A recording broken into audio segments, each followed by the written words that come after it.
So to start with some background on today's discussion, every year in the fall, Sienna conducts our annual resident and family satisfaction survey. The process really begins in late spring and early summer as we reach out to all of our resident and family councils to get their feedback on the survey tool that we use, make adjustments as required, and work to ensure that the survey tool works for the needs of as many residents as possible. We've also begun to solicit family feedback via a separate survey, recognizing how important families are to the care process and realizing the need to determine how we can better work with them as a support team to residents. In the review of our process each year, I have the great support of our recreation and leisure partners. Those are consultants, we call them partners, who work out of our support services office. Early on in our planning discussions this year, we had a lot of great conversation around how we can make this process easier for our long-term care communities, who always have so many priorities to juggle. One of the topics we came up with was volunteers, as we wanted to give as many residents as possible the opportunity to respond to a survey, and many of them do need the additional support, whether it be someone to read the questions aloud, hold up a large-scale answer key, promote the option of the survey to everyone involved, or any number of ways that they can increase engagement. We knew he had a team from Point Click Care who has graciously designated Sienna as the recipient of our corporate volunteer program, and we were looking for a way to facilitate an impact day with them. This sounded like the perfect option. Then we got thinking a little bit further. Why don't we extend a similar opportunity to our support services team members, particularly those who don't often get to go out and interact with residents on a regular basis? And with that, the Sienna Volunteer Initiative was born, although we may need to think of a better name for that. We sent out the flyer above to team members at Sienna and PCC, encouraging them to make an impact and volunteer with us. No experience needed. The flyer states, the work you do at Support Services Office helps seniors live more fully every day. Now's your chance to get out and meet them face to face. It's a very simple idea, one of those why have we never done this before type things. I frequently heard support services team members say that they were interested in getting out into the homes, but it's one of those things you never get around to, or maybe you go for a tour, but you don't really get to get any real insight or interaction with residents. Supporting residents in completing their surveys was a great solution that allowed for real interaction with residents and frontline team members, created an opportunity for several people in a contained time frame, and made the process easier for our care communities simply by the fact that there were now extra helping hands. The process we came up with was a fairly simple pilot. As part of my management of the overall survey project, I took on the role of coordinating volunteers, which essentially meant back and forth between contacting the care communities to see who would like additional assistance, recognizing that several of them already have good strategies and volunteer plans in place, and communicating with our support services team and PCC to see how many people were interested in volunteering and what locations they would be available to visit. We created this volunteer menu for our care communities and retirement residences to outline all the options that they had available. It includes the options of PCC volunteers and what dates and times and locations that they could come. Support services professional practice team members, we managed to commandeer one of their meetings and gave them the opportunity to visit homes near their own homes, which they may not usually get to go out to very often. And the support services team members from departments like finance, HR, payroll, administrative support, etc., who don't often get to go out into the locations, and many of whom chose to go out in teams. The final option was a suggestion for a team member switch for homes located nearby geographically, with the option for assistance to facilitate as needed. This would be a great option for homes who were further away from the GTA, including some of our locations in BC, to provide unbiased team members to assist residents with their surveys, while also allowing their team members to have a new experience. We sent this menu out to our locations, along with several other resources and suggestions for recruiting volunteers, and invited them to pick from the menu, or to let us know if there was something they would like that was outside of this offer. The key to engagement with this initiative among our homes was communication, always understanding how many other things are happening concurrently. We sent this menu out by email. I got on a few calls with the executive directors and general managers, and I joined calls with the recreation and leisure leads to promote the volunteer menu. I also asked the partners who regularly visit the homes to be sure to mention it when they were on location. I gathered all the information of who would like volunteers in a big spreadsheet, very tech savvy there, and proceeded to match the volunteers we had with the locations who wanted them. Altogether, we had 29 locations all over Ontario who requested volunteers, 1 retirement residence, and 28 long-term care communities. I'm very thrilled to say that we were able to send at least 1 volunteer to every home who asked, and that due to the great engagement of our support services and PCC teams, we had 77 volunteers altogether. For myself, having always worked at the corporate level in support services, I was among those thinking, how can I get an opportunity to work with residents and see what it's like in a home? From that perspective, I have to say that those 23 team members who volunteered from our finance, HR, marketing, communications, and admin support departments were the most near and dear to my heart. It certainly seemed like the start of something great. In our ongoing efforts to make things easy, we provided all volunteers with a 1-hour education session on how to help a resident complete a survey, including how to connect with residents in ways that would work best for them, from a time of day to body language to exactly how best to read a survey question aloud, as well as providing the opportunity to ask all the questions that they might have. It may sound a bit funny for some of you, but for a lot of us, this is a very new experience and even a little bit scary to contemplate for some people. We provided our volunteers with the PowerPoint of this session, as well as a large type rating scale and all the details that they would need for their visit, down to the right kind of shoes to wear and who to ask at reception when they arrived at their location. For our locations, we provided the same resources to educate their own volunteers, and I followed up with a phone call to make sure that any questions that they had were answered. We also provided tips and tricks on how to best use volunteers, including suggestions for events, calling residents and family members individually, hosting raffles, etc., all kinds of ways to increase survey engagement, with full details on all the timing and who would be coming to their sites. There were a few last-minute changes, but for the most part, they didn't have to do much beyond opening their doors and engaging volunteers in their already planned activities. We wanted nothing to be an additional burden for them, even to the point that the recreation and leisure partners and myself were all on call in case a question should come up. And luckily for us, we didn't get many of those calls. After the resident and family satisfaction survey took place this year, I sent another short survey to all of our volunteers to ask them about their experience. Nearly all the feedback we got was incredibly positive. One of the questions I asked was, what was the highlight of your experience?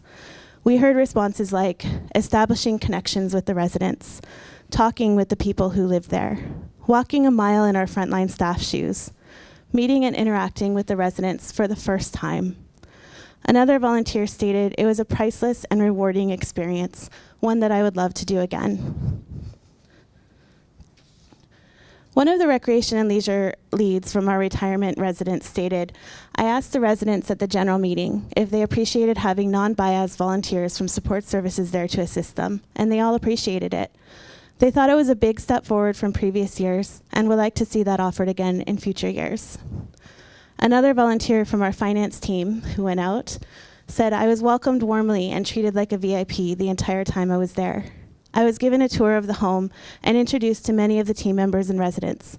I was also invited to stay for lunch. I heard it was a really good lunch too. This is one of my favorite stories, sent to us by one of our senior executive team members about one of her team, a woman on secondment as part of our legal team who went out as volunteer. I wanted to share a really good example of living values. Vanessa attended Midland Gardens recently to assist with the surveys. She speaks enough Chinese to have engaged in a conversation with one of the residents named Betty. Something must have clicked. On Sunday, Vanessa and her sister went back to visit Betty. This weekend, Vanessa, her sister, and her mom are taking Betty out for dinner. Christina concluded this story with, this story makes me appreciate Vanessa even more, but also makes me realize that we can provide secondees with a really unique experience and education overall. Vanessa and her family have made a difference and a new friend. I've since chatted with Vanessa, and she has gone regularly to Midland Gardens since that time, bringing her dog to see the residents and promoting the volunteer program to others at support services, even taking the time to give us valuable feedback on our survey tool. Another home told me that one of the PCC volunteers enjoyed his experience so much that he was signing up to be a regular volunteer at the care community. Our CFO actually had the opportunity to go out, and he was so enthusiastic that he wanted to send his entire team, I think about 100 people, and was waiting to know when we could do it again. It's so meaningful for those at the corporate level to get the interaction with residents, team members, and families that we support. Ultimately, this can only improve the resident experience. I have to say that I mean this with all my heart. I first entered the sector of long-term care and retirement a little over 5 years ago, and I started at the support services level. I've always had a keen understanding that everything I do in my job supports residents via supporting team members in the home. But it's one thing to know that in your mind, and another thing altogether to get to experience it firsthand. I truly believe it changes people to have this experience, whether it means they have a little bit more patience when someone in one of the homes isn't getting back to them right away, or put a little bit more effort into making a tool or a concept easier for the end user, or simply have a greater level of job satisfaction, knowing from their own experience how important is the work that they do every day. So my top 3 recommendations for culture change. Whenever you can, create spaces for team members who don't get much interaction with residents to have interaction with residents. It's very easy to become insular in such a fast-paced sector. Whether you're a PSW, an executive director, a VP of operations, an accountant, whatever, we have to maintain focus on the job ahead to ensure that we are creating the best homes and places for residents to be. But the reality is interconnected, and the simple ability to step into someone else's shoes or connect with someone you don't often get the chance to connect with can be the eye-opener that prepares one's mind for change. It can bring those corporate office people to a human level for team members doing the work in the homes every day. It's a positive interaction for residents, and ultimately it is that warmth of human connection that helps turn people towards the social model, viewing people as people, not as numbers or care needs. It doesn't have to be the survey. I'm actually excited to say that we're sending another 40 or so volunteers from our support services office into our care communities for the holidays. Due to the great feedback that we got, they all wanted to go again. They'll be visiting, caroling, serving at meals, etc. Really, there's always something happening in the homes that could use an extra hand, and with a bit of organization, it's very reasonable to make this happen. My second recommendation is a little bit outside this topic, but it's make it as easy as possible for residents and family members to give their feedback. This means making it easy for staff too. I'm very passionate about this. Our volunteer initiative, while a lovely opportunity for support services and PCC team members, was really all part of a larger work to make it easier for residents and care communities to facilitate the important process of the annual survey. This is an area where we are constantly trying to improve, recognizing that the resident voice must be the cornerstone of our DNA, of who we are as an organization. I can very honestly say we're not totally there yet. Culture change is a journey, and moving toward a social model of care that honors the resident is a huge undertaking. But getting that feedback on what we are doing and how we can shift our course is paramount to truly transformational change. In the excitement of building a culture, which Sienna is very much in the middle of, it can be very easy to forget that change is hard.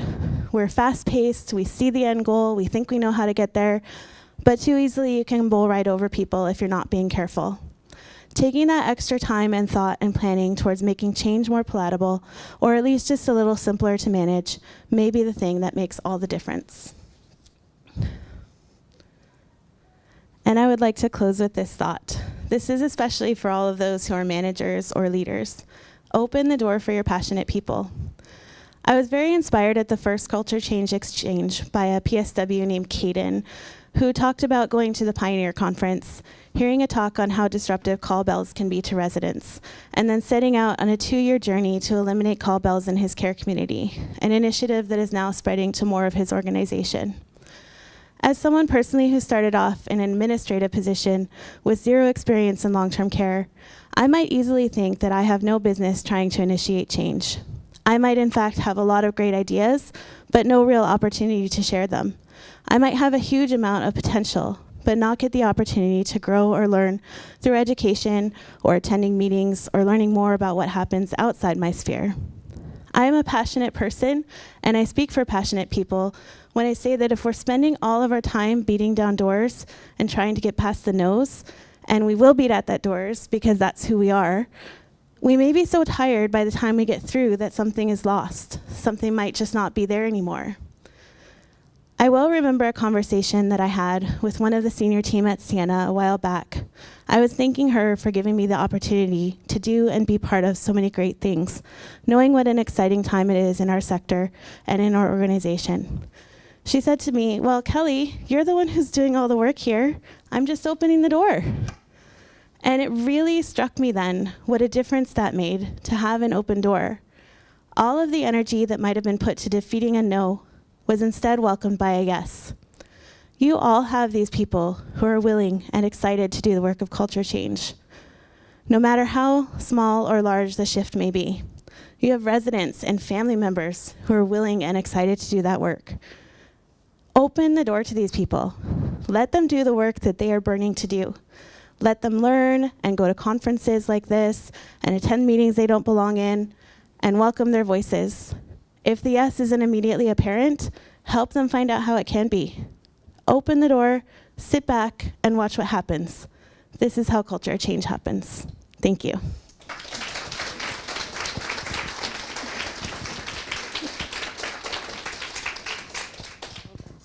Fantastic, Kelly. Thank you so much. I'd love to open up the discussion both online as well as in here if there's any questions for Kelly. So I actually don't have a question, just a comment, and well, maybe a question. So I'm not sure why you were nervous.